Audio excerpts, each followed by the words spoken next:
बच्चे लोग, लास्ट वाले लेक्चर में हम लोगों ने बैंड थ्योरी किया था, जिसमें मैंने आपको ये समझाया था कि इलेक्ट्रॉन की टोटल जो लेवल्स होते हैं वो 8n होते हैं, जिसमें 4n खाली हो सकते हैं। कहाँ पर खाली होंगे ये सारी डिटेल हम लोग कर चुके हैं। आज का अपना मेन एम है कि एनर्जी के बेस पे ये समझाना कि बैंड थ्योरी क्या है। तो इसको 3 कैटेगरी में हम लोग पहले देखेंगे। और फिर एक बात मैं रिपीट कर दूं, इलेक्ट्रॉनिक्स में अगर आपको रटना नहीं है, पूरा मार्क्स चाहिए, हर क्वेश्चन सॉल्व हो, चाहे बोर्ड का हो या नीट का हो या जेई मेंस का हो, तो इसकी थ्योरी को स्लोली स्लोली सीक्वेंस में पढ़ते जाइए, तो रटना नहीं पड़ेगा। जैसे 3 कैटेगरी में एक होता है मेटल, फिर हम बात करेंगे इंसुलेटर, और उसके बाद आएगा सेमीकंडक्टर। तो मेटल में क्या होता है, ये देखिए, लास्ट वाली क्लास में तुम लोगों ने ऐसे मैंने बैंड पढ़ाए थे। एक ये फॉरबिडन एनर्जी गैप बताया था, और यहाँ पर बोला था वैलेंसी बैंड होता है, यहाँ पर बोला था कंडक्शन बैंड होता है। और कंडक्शन बैंड की जो मिनिमम एनर्जी है उसको ईसी से लिखा था, और वैलेंसी बैंड की जो मैक्सिमम एनर्जी थी उसको ईबी से लिखा। और यहाँ बोला था कि एक ऐसा एनर्जी गैप होता है, यानी इस एनर्जी से इस एनर्जी के बीच में जो एनर्जी आती है, उस एनर्जी का कोई भी इलेक्ट्रॉन हमें नहीं मिलता, उसको बोलते हैं फॉरबिडन एनर्जी गैप। ये सब पुरानी बात है। अब यहाँ पर जो मेटल के और इंसुलेटर के बेस पर अगर आप लोग बात करोगे, तो इस मेटल के केस में हम लोगों को पता है कि 10⁹ इलेक्ट्रॉन की बात होती है पर यूनिट वॉल्यूम। अभी क्या है, ये जो कंडक्शन बैंड है, अब आप बोलोगे सर इसमें वैलेंसी बैंड हमें दिखाई नहीं दे रहा है। एक्चुअली क्या होता है, मेटल वाले केस में जो ईवी का मैक्सिमम लेवल है, वो कंडक्शन बैंड के ऊपर पाया जाता है। यहाँ पे इसका मतलब ये हुआ कि वो इलेक्ट्रॉन जो बैलेंसी बनाने का काम करते हैं, जो चक्कर लगाते हैं, जो रिवॉल्व करते हैं, उनमें कंडक्शन बैंड के ऊपर भी होते हैं। इसका मतलब हुआ कि ये ईबी यानी बैलेंस बैंड के नीचे आने वाले ये जो इलेक्ट्रॉन है, जो इसमें ओवरलैपिंग कर रहे हैं, यानी यहाँ पर मुझे एक ओवरलैपिंग दिखाई दे रही है इसके बीच में, कंडक्शन बैंड और वैलेंसी बैंड। यहाँ पर वैलेंसी बैंड पूरी तरह से सेपरेट है, कंडक्शन बैंड पूरी तरह से सेपरेट है। लेकिन मेटल के केस में कंडक्शन और वैलेंसी बैंड दोनों में ओवरलैपिंग हो रही है। ये येलो वाली लाइन उस maximum energy of balance electron को शो कर रही है, जहां आप कह सकते हो ओवरलैपिंग का मैक्सिमम एनर्जी लेवल है बैलेंस में। सिंपल लैंग्वेज में समझो तो कुछ इलेक्ट्रॉन आउटर मोस्ट ऑर्बिट में ऐसे होते हैं जो ओवरलैपिंग वाले एरिया में पाए जाते हैं। ये रिवॉल्व भी कर सकते हैं और साथ साथ में कंडक्शन में भी पार्टिसिपेट कर सकते हैं। ये मेटल में फॉरबिडन एनर्जी गैप जैसी कोई भी चीज नहीं होती। और अपना जो मेन टारगेट यहाँ है वो मेटल नहीं है, बल्कि इंसुलेटर और सेमीकंडक्टर के बीच में अंतर समझ के सेमीकंडक्टर को पढ़ना है। अब इसमें अगला नंबर आता है, और वो नंबर है इंसुलेटर का। हम लोग इसको ना नए पेज पे लिख देते हैं। देखो, जैसे हम लोग अगली अगर बात करें तो वो नंबर आएगा इंसु अब इंसुलेटर में क्या है, इंसुलेटर में जो एनर्जी गैप है, वो देखिए, ये तो अपना वही हो गया कंडक्शन बैंड, इसी का मतलब minimum energy of conduction band. और यहाँ पर हो गया आपका सीबी यानी कंडक्शन बैंड। अब ये एक फॉरबिडन एनर्जी गैप है। तो बैंड थ्योरी में एनर्जी के बेसिस पे अगर हम इंसुलेटर की बात करें, तो एक्सपेरिमेंट या साइंटिस्टों ने जो हमें बताया कि ये जो एनर्जी गैप है, ये जनरली 3 इलेक्ट्रॉन वोल्ट से ज्यादा का होता है। देखिए, कंडक्शन बैंड में हमेशा इलेक्ट्रॉन पाए जाएंगे, इसमें कोई डाउट नहीं है, क्योंकि इलेक्ट्रॉन तो वैलेंसी बैंड में तो होते ही है, बिना इलेक्ट्रॉन के तो एटम होता नहीं है।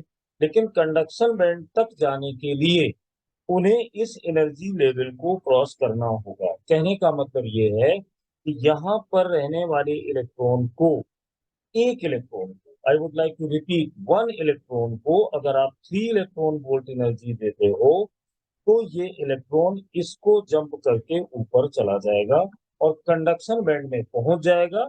जैसा कि आपको पता है कि करंट के कंडक्शन के लिए कंडक्शन बैंड का फ्री इलेक्ट्रॉन रिस्पॉन्सिबल होता है। अब क्वेश्चन ये है कि सर, क्या हम किसी इंसुलेटर को इस एनर्जी लेवल को दे सकते हैं? हम एनर्जी देने में सक्षम नहीं है, या ये इंसुलेटर इस एनर्जी को एक्सेप्ट करने के लिए रेडी नहीं है। तो इसका आंसर ये है कि जरा सोचो, एक इलेक्ट्रॉन को ऊपर ले जाने के लिए 3 इलेक्ट्रॉन वोल्ट हमें चाहिए। अब आउटर मोस्ट ऑर्बिट में जहां तक हम सेमीकंडक्टर की बात या आगे की बात करें तो 4 इलेक्ट्रॉन होते हैं। तो उन 4 इलेक्ट्रॉन को, हर एक इलेक्ट्रॉन को 3 इलेक्ट्रॉन वोल्ट एनर्जी चाहिए। अब ये तो 10⁹ ऑर्डर का होता है, सोच के देखो, 10 पर 29 जीरो, यानी करोड़ों इलेक्ट्रॉन होंगे। और अब क्या करो, हर इलेक्ट्रॉन को 3 इलेक्ट्रॉन वोल्ट आप एनर्जी दो, फिर उसमें मल्टीप्लाई करो 10⁻29, या कोई भी एक हैवी नंबर। तो टोटल जो एनर्जी आएगी वो इतने इलेक्ट्रॉन वोल्ट होगी। इस एनर्जी को फिर आप जूल में बदलिए, तो जो एनर्जी का अमाउंट आएगा वो छोटा मोटा अमाउंट नहीं आएगा, बड़ा आएगा। मान लीजिए हमने इसको देने का अरेंजमेंट कर भी दिया। अब क्या होगा कि जब आप इलेक्ट्रॉन को एनर्जी दोगे तो हो पहले क्या होगा, एक एनर्जी लेवल बढ़ेगा। एक एनर्जी लेवल बढ़ने से ये थोड़े से इलेक्ट्रॉन नीचे से ऊपर आएंगे, और बढ़ाएंगे तो और ऊपर आएंगे। तो इस तरह से इंसुलेटर एनर्जी लेता जाएगा, लेकिन 1 इलेक्ट्रॉन वोल्ट एनर्जी देते ही दोगे कैसे? इसका टेम्परेचर बढ़ा के। जब इस इंसुलेटर का टेम्परेचर बढ़ाओगे तो हीटअप भी होगा। 1 इलेक्ट्रॉन वोल्ट आएगा, फिर 2 आएगा, लेकिन ऐसा देखा गया है कि 2 या 1 पे जाते जाते ये बहुत ज्यादा हीटअप हो जाएगा, और 3 इलेक्ट्रॉन वोल्ट आने से पहले इसका वो मेल्टिंग पॉइंट टाइप का आ जाएगा, मतलब ये मेल्ट हो जाएगा, जल जाएगा, फूक जाएगा। यानी आप इसको 3 इलेक्ट्रॉन वोल्ट एनर्जी देना चाहते हो, इसमें रहने वाले कंडक्शन बैंड के इलेक्ट्रॉन को कंडक्शन में पहुंचाने के लिए ये इंसुलेटर उस लेवल तक आने से पहले ही फूक जाएगा, जल जाएगा। इसका मतलब हम इंसुलेटर को इतनी एनर्जी नहीं दे सकते। तो फिर इसका आंसर क्या हुआ? इंसुलेटर में क्या होता है कि जो कंडक्शन, सॉरी, बैलेंसी बैंड होता है वो फिल्ड होता है, और जो कंडक्शन बैंड है उसको आप बोल सकते हो कि ये एम्प्टी रहता है। तो जब कंडक्शन बैंड एम्प्टी है तो कोई फ्री इलेक्ट्रॉन नहीं है, मतलब इसमें करंट को नहीं चलाया जा सकता। तो ये तो बात हो गई आपके इंसुलेटर की, जल्दी से।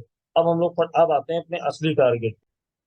अच्छा, इसमें कभी कभी ये दिमाग में आ सकता है कि हम लोग ये पढ़ते तो हैं इंसुलेटर की, फिर बात आप क्यों कर रहे हो? तो इसमें जैसे होता है, जो एनर्जी गैप होता है ना, ये हम लोग ऐसे पढ़ते हैं कि 3 इलेक्ट्रॉन वोल्ट से ज्यादा होता है।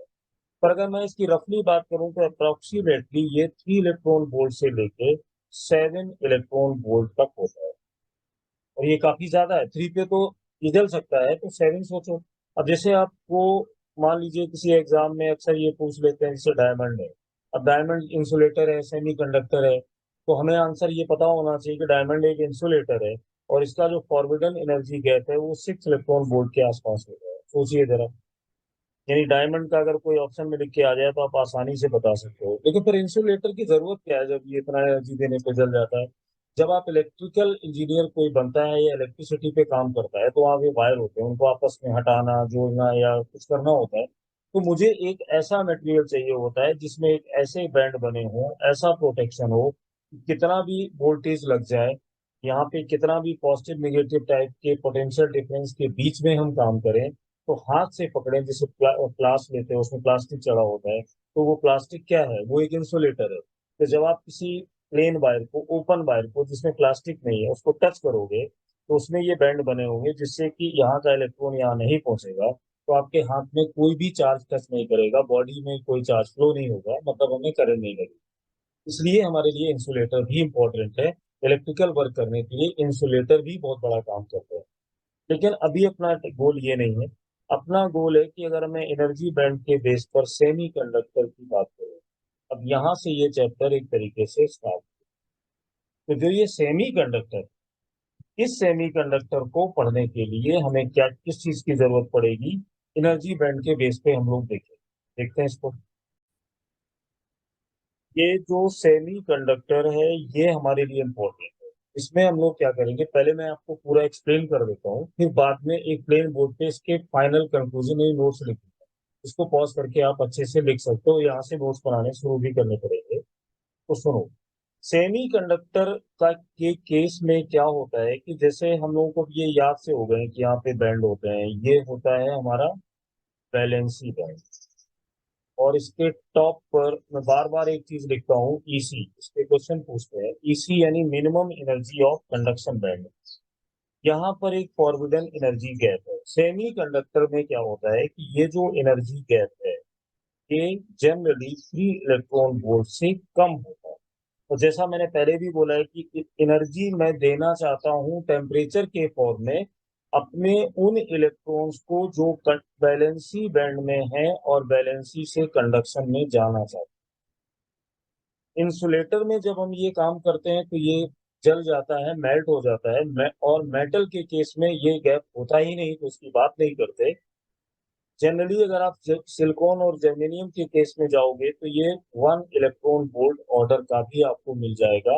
ये एग्जैक्टली सिलिकॉन जर्मेनियम की बात नहीं हो रही है, एक जनरल पॉइंट ऑफ व्यू है कि सेमीकंडक्टर के केस में अगर वैलेंसी बैंड से कंडक्शन बैंड में इलेक्ट्रॉन को जाना है तो 1 electron volt approximately energy gap होता है, जिसको क्रॉस करना अपना मेन गोल है। किसी तरह से मैंने चैप्टर के स्टार्टिंग में बोला था, हम वो डिवाइस बनाना चाहते हैं जिसमें कंट्रोल को, सॉरी, करंट को कंट्रोल किया जाए। तो करंट कंट्रोल होता है चार्ज कैरियर से। यहाँ पर पूरी लड़ाई इस बात पर हो रही है कि हम चार्ज को कंट्रोल कैसे करेंगे। तो हम लोगों ने एक ऐसा मटेरियल देखा जो इंसुलेटर और मेटल के बीच में आता है, या आप ये बोलो कि इंसुलेटर और कंडक्टर के बीच में आता है। इसके पास एनर्जी गैप फॉरबिडन वाला तो होता है, बट वो इंसुलेटर से कम होता है, लेकिन कंडक्टर से ज्यादा होता है। तो इस टाइप से आप देखोगे कि अगर ये एक मटेरियल है जिसका एनर्जी गैप 3 इलेक्ट्रॉन वोल्ट से कम है, तो दो केस हो सकते हैं। एक होता है 0 केल्विन पर और एक होता है रूम टेम्परेचर। तो अभी मैं इसके फाइनल नोट्स आपको दूंगा। रूम टेम्परेचर 0 केल्विन मतलब समझी गए होंगे आप। और रूम टेम्परेचर को जनरली हम लोग फिजिक्स में 27 डिग्री सेंटीग्रेड मानते हैं, जिसको केल्विन में कन्वर्ट करो तो 300 आ जाता है। तो जब हम इसको इतना टेम्परेचर देते हैं तो उससे क्या होता है कि यहाँ से इलेक्ट्रॉन, ये जो इलेक्ट्रॉन है ये यहाँ से चलकर यहाँ पहुंच जाता है कंडक्शन में, चला गया। कब गया? जब आप इसको रूम टेम्परेचर पर ले गए तब। लेकिन 0 के पर क्या होगा? जो बैलेंसी बैंड है, अभी मैं लिख के बताऊंगा, ये बैलेंसी बैंड पूरी तरह से फिल रहेगा। 0 केल्विन पर कोई भी इलेक्ट्रॉन कंडक्शन बैंड में नहीं पहुंचेगा। तो हम लोग बोल सकते हैं कि कंडक्शन बैंड टोटली एम्प्टी होगा यहाँ पर, यानी नो कंडक्शन ऑफ करंट। तो हम लोग लाइट लैंग्वेज में बोल सकते हैं कि 0 डिग्री केल्विन पर हमारे जो सेमी कंडक्टर है वो प्योर इंसुलेटर की तरह बिहेव करते हैं। लेकिन अगर मैं इसको रूम टेम्परेचर पर रख दूं या 300 केल्विन टेम्परेचर दे दूं, तो इस तरह से ये इलेक्ट्रॉन जंप करके इस एनर्जी लेवल को पार कर जाएगा। अभी हम लोग इस पर क्वेश्चन भी करेंगे कि कितना एनर्जी हो तो कितने इलेक्ट्रॉन गए, वो बात की चीज है। यहां से ये निकलकर इस इलेक्ट्रॉन कंडक्शन बैंड में पहुंच जाएगा। अब सोचो, जहां से इलेक्ट्रॉन निकला है कहीं तो वो रहता था, कहीं पर उसका रेजिडेंस था। तो जहां से इलेक्ट्रॉन निकला है वहां पर एक सीट बन जाती है, यानी बैठने वाली चेयर मानो या रूम मानो। तो इसी को हम लोग बोलते हैं होल। और जो ये इलेक्ट्रॉन यहाँ पर पहुंच गया है इसको बोलते हैं फ्री इलेक्ट्रॉन। इस होल को कहीं कहीं कोटर भी बोला जाता है। कोटर, ऐसे। ये कोटर क्या है? एक कोठरी टाइप से लिया गया है। तो यहाँ से होल्स ऑफ इलेक्ट्रॉन बनते हैं। दूसरी चीज आपको ये दिख रही है कि सेमीकंडक्टर के केस में अगर आप टेम्परेचर बढ़ाते जाओगे, यानी रूम टेम्परेचर से भी ऊपर जाओगे, तो इस बैलेंसी बैंड में जो कोवैलेंट बॉन्ड बने हैं जो अपने नियरेस्ट के साथ चक्कर लगा रहे थे वो ब्रेक होने लग जाते हैं। तो जब ये बॉन्ड ब्रेक होते हैं तो इसमें चार्ज कॉन्सेंट्रेशन बढ़ जाता है। कहने का मतलब ये है कि इस सेमीकंडक्टर का जो टेम्परेचर है वो कंडक्टिविटी के डायरेक्टली प्रोपोर्शनल होता है, जो कि कंडक्टर का होता है। यानी जैसे जैसे आप टेम्परेचर बढ़ाओगे बॉन्ड ज्यादा ब्रेक होंगे, फ्री चार्ज कैरियर ज्यादा अवेलेबल होंगे, कंडक्शन बैंड में ज्यादा पहुंचेंगे तो कंडक्टिविटी बढ़ जाएगी, सिंपल। तो सेमीकंडक्टर के केस में टेम्परेचर बढ़ाने से कंडक्टिविटी बढ़ती है। तो आप इसको ऐसे भी बोल सकते हो कि अगर कंडक्टिविटी सर बढ़ती है तो रेजिस्टिविटी कम होती होगी। रेजिस्टिविटी कम अगर हो रही है इसका मतलब है रेजिस्टेंस कम हो रहा है। तो सिंपली कभी कभी क्वेश्चन पूछ लेते हैं कि in the case of semiconductor if we increase the temperature then what about conductivity, resistivity and resistance. तो कंडक्टर का सब कुछ उल्टा होगा। टेम्परेचर बढ़ाने से रेजिस्टेंस कम होगा, रेजिस्टिविटी कम होगी, लेकिन कंडक्टिविटी बढ़ जाएगी। अब ये जो आपने सेमीकंडक्टर वगैरह सुना है, इसमें सिंपल सी एक चीज है कि एनर्जी गैप होता है, ये यहाँ से चले जाते हैं, टेम्परेचर बढ़ाने से बढ़ जाते हैं। अब इसका जो फाइनल नोट्स है वो नेक्स्ट बोर्ड पे लिख देता हूँ फटाफट, वो आप आराम से पॉज करके लिखेगा। अब इस चैप्टर में पर्टिकुलर ये होता है कि जैसे जैसे हम लोग बोलते रहते हैं, आप सुनते रहते हो तो समझ में आता है, पर इसमें नोट्स की बहुत जरूरत है, तो मैंने लिख दिया है। जैसे मान लो कोई क्वेश्चन आता है, आपसे पूछा जाता है कि एनर्जी गैप बताइए, तो एनर्जी गैप का मतलब जैसा कि डायग्राम से पता है कि कंडक्शन बैंड का, ये जो बैंड हम लोगों ने बनाए थे, ये कंडक्शन था ऊपर सी बी, और ये था बैलेंस सी, बीच में था forbidden energy gap.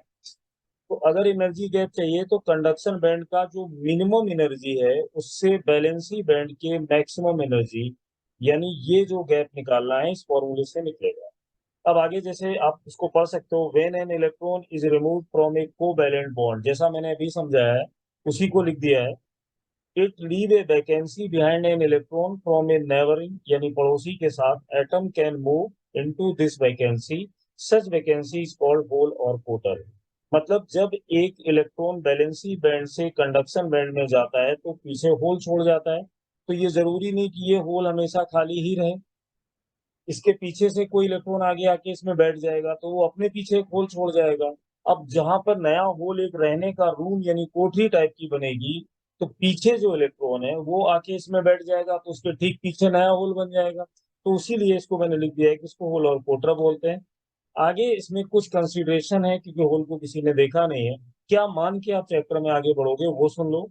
A hole is considered as a sheet of positive charge having magnitude of charge equal to that of an electron. यानी एक तरीके से ये वो रूम है जहाँ पे सिर्फ इलेक्ट्रॉन ही रह सकता है, और इसमें हमने फिजिकल पॉजिटिव चार्ज को ऐसे माना है। बट ये ध्यान रखना, holes act as virtual charge, ये कोई रियल में चार्ज नहीं होता, ऐसे मान के हम इलेक्ट्रॉनिक पढ़ते हैं। Although there is no physical charge on it. अब तुम उस चार्ज का ये समझ गए होंगे, बाद में बता चुका हूँ। और ये हम मान के चलेंगे कि effective mass of hole effective mass of electron से ज्यादा होता है। तो ये एक हमारा एनर्जी बैंड थ्योरी थी। इसके बेस पे इसके सारे नोट्स बना लो, और अगले वाले पार्ट में मैं इसमें आपको बताता हूँ टाइप ऑफ सेमीकंडक्टर, एक्सट्रिंसिक और इंट्रिंसिक। अभी के लिए इसमें इतना, थैंक यू।